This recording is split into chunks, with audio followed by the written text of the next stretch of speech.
Abusua me catch was a Sampa Contempt dear. Update be a benye bia, mamma's what be. A bessy yaw some more dear Johnny, where you good do. A biss one your name, young chairman running your juma.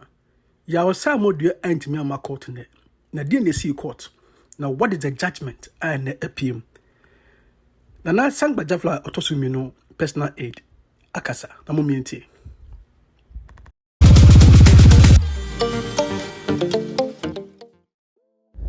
Everything for me in Chasson, Eddie Bremo and Avian. Your friend Abu Mahama. Me na me a personal assistant. Emma Nana Samgba Gyafla Sampa Mahene. And they be PM court. Nearby no na court and semina Sampa Contempt case. Nana Samgba Gyafla Sampa Mahene. Eddie Baye, Eddie Tia, a brand TB, a friend of Farouk Ahmed, or one who yaw, ni who Samreni yaw Samudria. Say or book court and him tia. And tia by the Dinana or my court, but then they be PMO court. And now lawyer, the lawyer by a best court to say was court. Court any assembly quenimu, no more manemre. Na no ye be a wohubiano, on family to court anim. The court no judge no edit to ma ye lawyers. And my lawyers and so can say they don't have any problem with that. Because Nipa no ye di buy no ye ti say yes or so ma na enkoye yi de ne keka ho. Na say ne watena se ehunu say de bi. Mra bi wo Ghana no obemma lawyer aba begina mu ama ne dia. Emre bi a wo hia bia no court no mfa ma no na onko sesie no ho na wo mra na ye nyina ye mehia. Enti court e call ne nkrata mo ahwehwe ye any legal vacation court be break Friday no aba on the 15th.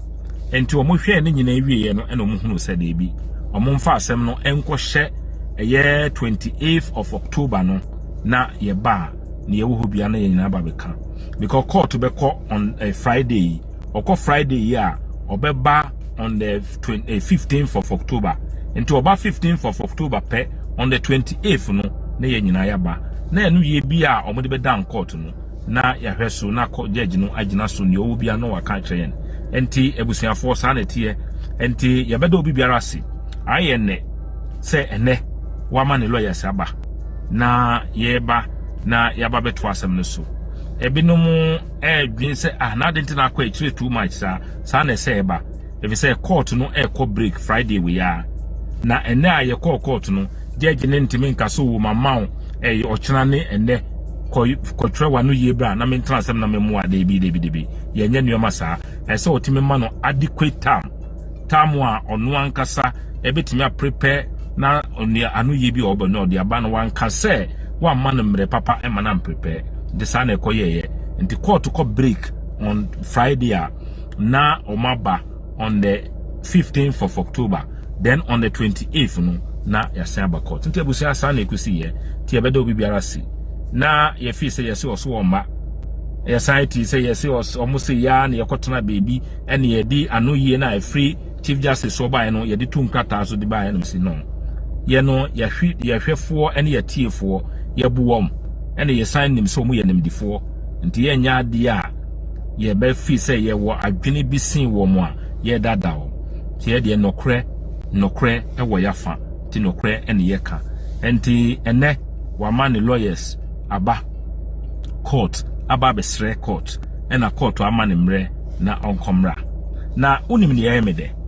yemede pa ne se lawyer na okofa no eye the same lawyer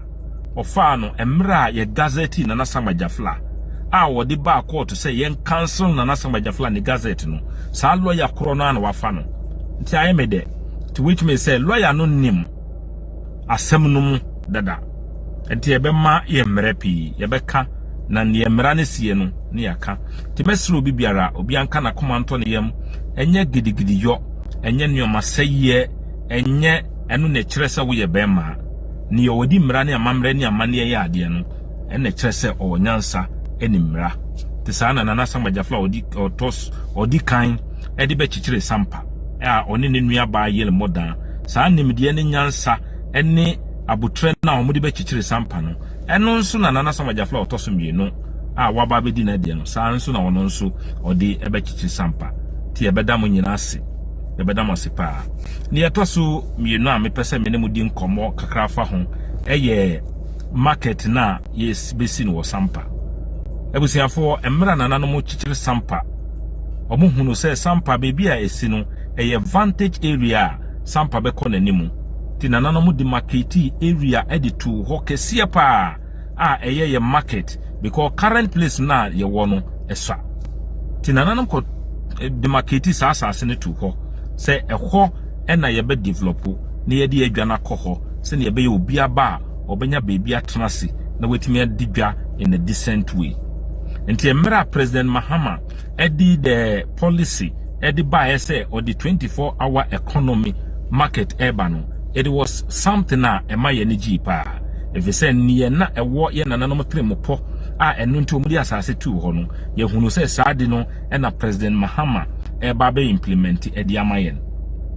Nti emra eba asa no ye Nana Samgba Gyafla etu ni mpanyinefo a samre no eye atwamehene Nana Techipoku ene abusua panyine Abu Mahama ene eye anananom mpanyinefo ni bi emomko DCE ho DCE eka se opese omo be share dissect ne nyina samre no mo share dissect ema nananom ka kire wom se eye asida ene omodi bre president ene na pamfo se otimi consider Sampa no di saadi ba Nembo Musa ba aba be kai wom se nananom ewa asase da hɔ a sa project no bekoso this yi ne mpanyinefo eda nananom ase eka kire wom se ne omudi aba na omatie na se mre so na omo ba betu sa na mo na ombema omaso ate eno ena yedida mu a na ewie hunu se omokɔ gina old market wo se omo kaati sword e de abesi ebububu sa market no esi foforo ebusia yeah any problem with whoever DC you be decide say we cut sword with. But what we have a problem with and say market ya yenua ma ye ma menum ene ye yerenum ekodwa so ema yenya bibidi no ukobubu agu ansa na waba besi foforo sa mmere ne nyina no where will they be a hifa na omudi omunuama begu and moreover sa market na okobubu no ya develop up to a place enti ebetimi aye second satellite market enti yesre wom se omumfa market no enko baby a initially yekokyere wom no but still they are doing it timamufo amwo Sampa ne mesre mo ne se wenye aheni asem ena enye politics mesre mo eye about development of Sampa enti enya ade a mo begya ne pamienu miensa bia sebi yesi wo matoto fie ni bia ewo market ni ho no a omo ba be develop enti ye di market ni kɔ no ho a omo fi say the value of buildings na omato no ebeba form enti bibi ombe ye bia ye be bubu sa market na yasansi ni biom no eno ana omo hwehwe eno na emwa yen ti mesreti mamufo omo Sampa mo ma ye nyina ye nkambom disi ade a wo ba be ye ade a ebema wodin da ho forever MP mun come together na munya ade a ebema be beneficial to the community. Sa place ya ye ken ye benya lorry station wo ho ye benya nuoma bebre e wo ho a ebebo akuru no enti emra mu ye no nse no enam se we no mumbubu nti no ebema dwadie no akoso ye wie we na mamuvu omudi omakoho ebema IGF from the district no bekɔ animu na yesi amu bebubu a na market no ena mu se no nti yesre mu a enye se ye ne mu pribibi sre na yesre mu se Sampa kuru no e deserve better sase na ye nananom de to ho no momfa market no enko ho munyai we no manensi ho na ye nuamanom ye yerenom ye maamenom omo nkoso andi dwa wo ho na motu mobu ase na musi we wie a na mo relocate do makoho we nso betimi ayo another satellite market krobia ne ho an market ye baako e betimi aye ama na ye nti sre na ye sre mu yenem se mo na tumi no ekora mo mo na ye to aba no ye yi mu menim se we asem we aye kan se President Mahama eti asem we no di nani behwe a ono ankasa bekasa de bi enye ento asomu se ukwa akobubu store dan nyina ukɔdwiri ho na wasi ebrasase virgin land wo ho a edayi a ho nso na kuro no develop eko mesremu engineer bia wodi animu mesremu DCE no mun enim we no mo kase wo see apart from old market no the market cannot be sited in that place. Mesremo engineer, you are a trained engineer and you are an agent for development. Am I you so chieftaincy issues? Am I you so politics?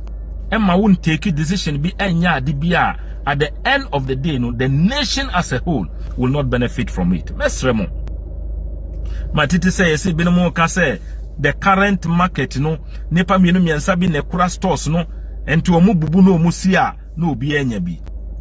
na omu no omu kura na akwakodi omu udi akosi no ho ade no na omu apesa o chema wom na chema wom se ne be yakro no be kɔ nanim enti mesre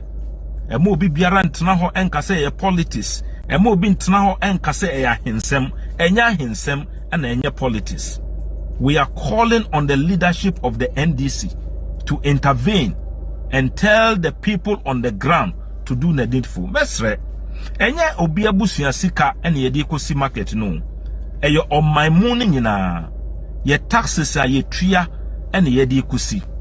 Enti mo mayem follow ye ego. Ye ego enka se meknyaka se meye we a meye na ye koye no wa ha ene na binum no madi nkonim. Obi biara ne wa wadi nkonim. Ni obedin kunim eye the nation Ghana any okura your friend Sampa any the traditional area any district na your friend Sampa no ye nyina na obedin kunim ti mesre DC mesre MP minimum akasa esie na meno the way I memetie no in my upbringing enemy training no mene won kasa ewo kokua mo ma me mfa nsem no embetudwa ba mesre mo se nsem a minimum aka no enka montie. It's not a victory for me. It's not a victory for Nana Samgba Gyafla. It's not a victory for you as an MP. It's not a victory for you as a DCE. It will be a victory for the good people of Jamai North. Where they were be fair. Now one day, be wabo akokra na unam ho. Ni yebeka say DCE adani MP su ni develop sa market no. Ni yebeka say MP ahenkwa pensu and ye develop some market ya station bibia womu. Your current market edru ha ye nipa etne ko brono na aka me minua ba comfort ne baby a na yi we ne cold store we ni nyina nipa occupy that area adentia because ehwo no sha mesremo. You don't demolish functioning market while there is a virgin land demarcated, well situated for the same purpose. Mama yenya ye selfish ego. Mama yenya ye nyoma bi na yen thinking about Sampa as a whole. Medamasi, nyame nka mo nyina ho. Enti eno na mesro obi biara wo Sampa ene ne mpotemu se. Mama yenyina yen sorry na yen can no to the demolition of the old market no. Na yanko buildi 24-hour economy market no a new site while businesses will continue at the old place so that ye benya satellite market ni bi edi aka ho na aboa emakro no akonkan menim say we enye too much of accident Mr. Adani DCE mini wakasa tie mesro be able to say no to some people and think about the collective interest of the people of Sampa traditional area and Jamai North. Medamasi. Nyaminko obi biara ho. Emebunu amuwo Sampa. Me hunu video bi emebunu bi kase ya dada mu na entutrasa mu amu ye mu twem ho afri mu. Eno ne mempaibo. Mesre Nyankopon ene ye nanam saman ene Sampa ensuo nyina se nyame beka makoma. Emma sa tutrasem ene nuama boni amu ye ne nyina no mo begyan na madwin mu daachi ho school na mo bekọ na mo akọ se adwuma na mo bepesua na mo sua ma ho se nuoma ekoso no ama ye cashew business no eba form emwayen e be che kom na be dien hwe nanu daylight around 4 o'clock armed robbery die na be mamranti afatuo se ye kobokro no because omudi enkrofo echi emomodi omuhwammo. And therefore, this is where they are going. Sampa is not like that. Sampa na enye sei na etie. Ti mesre awufo mu jai mu mano emma binumu se omu mbo awom no mu nya ne omu nakoma hwehwe na ebedurum re bi a mo bebon kokora ne mmerewa no mo mana anka o meyo mo dachi on mohwe mo no they will not be able to look at after you ti mesre mo Sampa ma e maame no mo ne papa no ma mo Sampa mo be sorry no mo twe mo ma no afri to trasem endru boni ene nuama enye na mo twe nyina afri mo because wasre the security agencies eyi me hunu na no me drive ko krobi so me mbodin no me call ho no me hunu say police for mo ye operation na mo retrieve drugs ne ye keka ho mo nko Sampa we tofi ne ye keka ho ankrofo ye na mo nko ye underground studies na mo map o mo nyina na mo nchichi sankrofo no because ye daching as a nation and as ankrofo selfish people are destroying mesre enti ye beda obi biara si mo ma mo nko so na ye ntena sondwie mu na mo ma ye mo Sampa sondwie ho ban ese nie enam dishiyo so ama na babidi wusam no dishiye nom ebo ho ban whatever royalty has handed over to royals protect it and obi biara ne ho a obi di ntokwa be brand woni papa afuo mu na obeka se omo nyina mo enko because ujiji so a wo papa no ban and omese no as long as we are concerned ye de Ghana mra amamre ne yamane ene ye de beka asem bia ebeba yemfa ntokwa yemfa kidigidi yenya bibi biara ne yenim say at the end of the day no obi biara opɛ Sampa yie no wadwini a Sampa da na koma so na opɛ sɛ ye konkan no ɔne ye bɛyɛ adwin mesro obi biara moma yenyi ye pɛsɛ menkomenya moma yenyi ye selfish desires emfiri ho na yendwin Sampa nkanko ho na yenye ne yeye a ebema ye din atena ho da edi amayen Mr. DCE Mr. MP assemblymen besremo it's not about politics it's not about chieftaincy issues moma yemfa market no enko the new place na yenya old one no ho na yenua manom ye yerenom ye maamenom ye papanom ye ofasenom na omunni bia wo ho ye si we wie nyina wie a say 3 years o 4 years o 1 year na ye de be wie o ye wie a na ya move akoho na we nso ababeye another satellite market for Sampa. I think this is a laudable idea. Meda obi biara si nyame nka obi biara ho na omoye nyina ho ban eye musomfo Abu Mahama Sampa manhene Nana Samgba Gyafla II ni personal assistant na menemu edi nkomo yi meda masi na fa akonwa nso na mada adofo ene abusuafo nyina asi se menua ba efiri mu a motimi ebeta amachi yetimi ye na yi kwakra de wa mobile no mama mani gibrusu medamasi nyame nka obi biara ho obi biara ade bia o hwere ro me ho bia no nyame onhyira mo se mo beda odo adi kire me meni abusua ne nyina ye dam ye damasi me ba me free eye na eye me ko eye no me ba me dru eyi brekom abrante bi hia me o ka asem bi kire me o se me pe wasem enye se ne wu ka no nyina na me pe nembo me hunu se even though say I don't like what you say but I know what you say is the truth nto ka ya na me ka kire se me danasi na me mpa ebo ne se ono nso be fa nokre na ewo ne emi ka no mu na ode aye na dwuma na emana dwen mu nya ne se metano na ono ankasa hunu se ye nokre die ommomodin se obefa na ode aye dwuma ebusia enhwe nipa a wo ka asem no ba hwe nokra ewo asem na wo ka no na fa ba obra na ebesi wiye